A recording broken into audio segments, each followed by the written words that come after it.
presented by Mathli Express Music.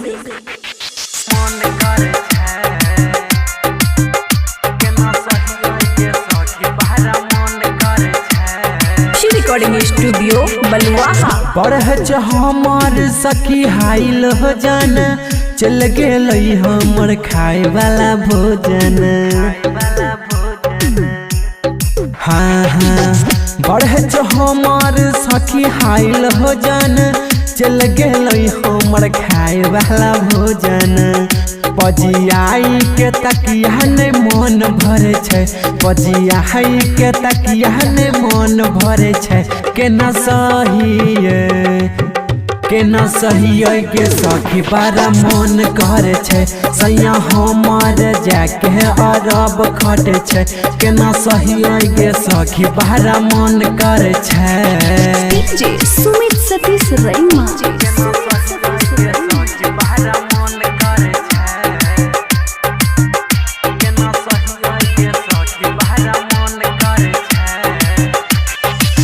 कोहरे छे हमार चढ़ल जवानी, सैया के बिना मन कैसे मानी।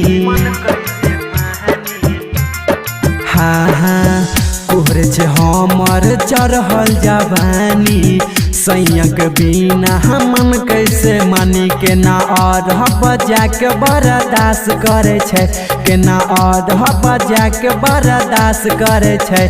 के ना सही है हाँ हाँ हाँ केना सही के सखी बड़ा मन करे छै, सैया हमार जाके अरब खटे छै।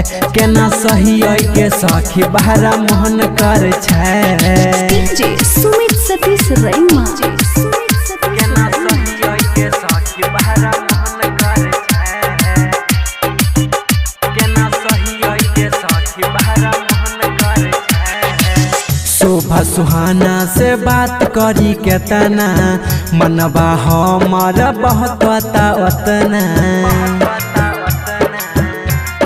हाँ हाँ शोभा सुहाना से बात करी के तना, मनबा हमार बहुत ओतना। दीपक दीवाना के बहरी याद आबै छै, दीपक दीवाना के बहरी याद आबै छै। केना सही हाँ हाँ हाँ केना सही के सखी बड़ा मन करे छै, सैया हमार जाके अरब खटे छै।